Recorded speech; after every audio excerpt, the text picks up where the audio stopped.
नमस्कार, स्वागत है आप सभी का हेडलाइंस न्यूज़ नेटवर्क में और मैं हूं आपके साथ इस समय भोला वर्मा। आज हमारे साथ मौजूद हैं युवा कार्यकर्ता और युवा समाजवादी पार्टी के सच्चे सेवक जिन्हें कहा जा रहा है कार्तिकेय राणा जी, जो कि हाल ही में विधायक पद के लिए भी चुनाव लड़ सकते हैं। सर बहुत स्वागत है। अभी आपसे एक सवाल होगा कि अभी हाल ही में आपकी धर्मपत्नी जी ने चुनाव लड़ा था, जीतने की पूरे उम्मीद थी, उसके बाद भी चुनाव हार गए। क्या आखिर मेन कारण रहा? कहीं ना कहीं आपके साथ धोखा हुआ है या जो आपके साथ आम जनमानस का संख्या बल में अभाव रहा?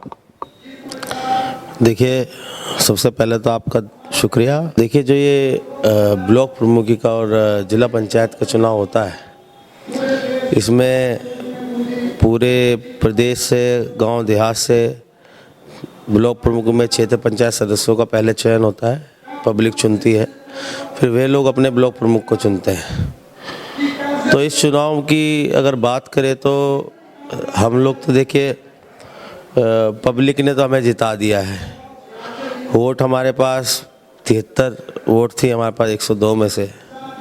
और जिस तरीके का माहौल आप प्रदेश में देख रहे हैं, सत्ताधारी पार्टी सरकारी मशीनरी का जिस तरीके से दुरुपयोग कर रही है, जहां पूरे 826 ब्लॉकों में 350 में नामांकन भी नहीं कोई कर पाता है। सरकार इतना ज़्यादा दबाव, प्रेशर और सरकारी मशीनरी का बनाती है, जहां बड़े बड़े अधिकारी एसडीएम सीओ लेवल के, डीएम एसएसपी लेवल के, इनका कोटा निर्धारित करा जाता है कि आप हमें फलाना इतनी वोट ला के दीजिए, आप दबाव बनाइए। जहां सरकारी मशीनरी में सप्लाई अफसरों का, जिला मजिस्ट्रेट का और पुलिस प्रशासन का, सभी लोगों का उपयोग करा जाता है।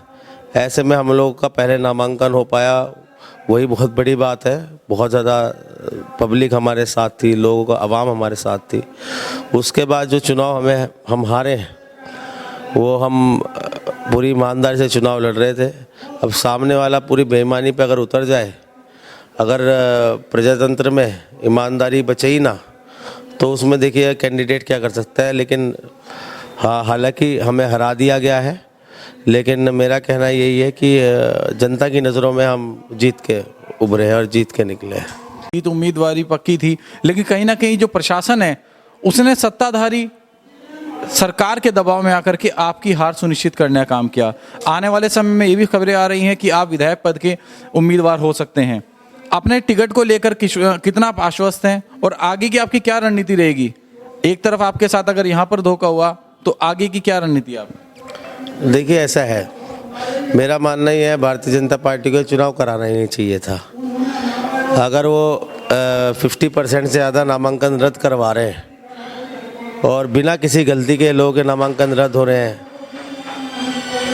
अनेकों ब्लॉक पे, जिला पंचायत सीटों पर खुलेआम गुंडागर्दी चल रही है, गोलियां चल रही हैं, महिलाओं का चीरहरण हो रहा है, तो ऐसे माहौल से अच्छा है कि उन्हें अपने चुनाव नहीं कराना चाहिए था। अपना नॉमिनेट कर देते वहाँ से, लखनऊ से सर्टिफिकेट डायरेक्ट दे देते।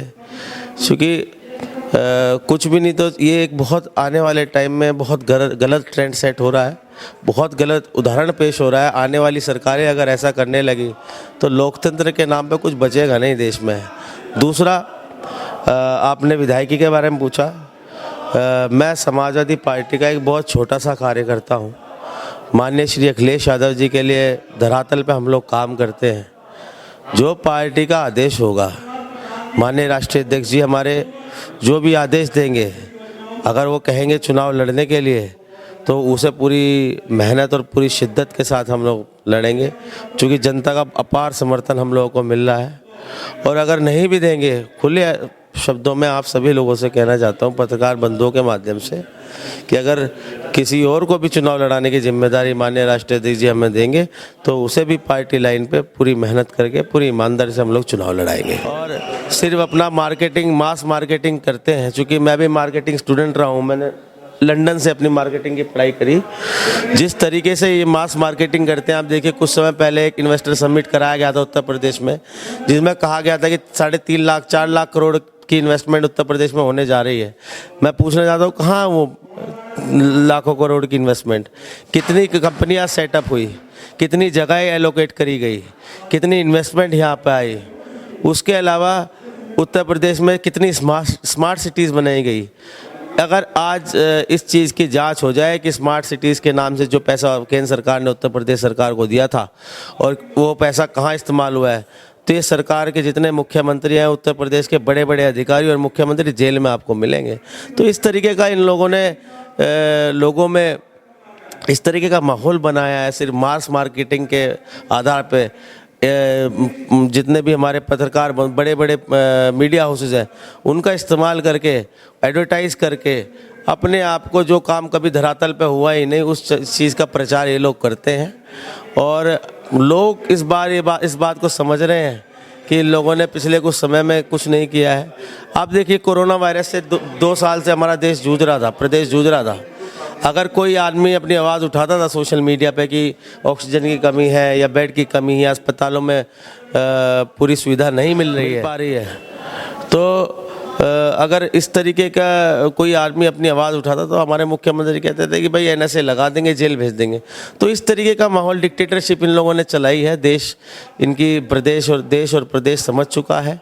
आने वाले समय में जनता जब चुनाव होगा 2022 का, इन्हें सिरे से निकाल देगी। और मैं आपको आज लिख के दे रहा हूँ, आप मेरा इंटरव्यू दोबारा भी कीजिएगा। जब 2022 का चुनाव होकर निपटेगा, इनकी सीट, ये मान के चलिए 50 तक सीट भी नहीं पहुँच पाएगी। ये मेरा आपसे वादा है। तो ये थे हमारे साथ युवा समाजवादी पार्टी के नेता कार्तिक राणा, जिन्होंने बताया कि 2022 में कहीं ना कहीं अखिलेश सिंह यादव ही मुख्यमंत्री का वो चेहरा होंगे जो सामने उभर कर आएंगे, क्योंकि कहीं ना कहीं प्रदेश की जनता योगी राज से इतना त्रस्त आ चुकी है कि अब की बार उनको योगी जी का जगह दूसरा चेहरा अखिलेश सिंह यादव दिखने लगा है। सहारनपुर से मेरे सहयोगी के साथ भोला वर्मा, हेडलाइंस न्यूज़ नेटवर्क।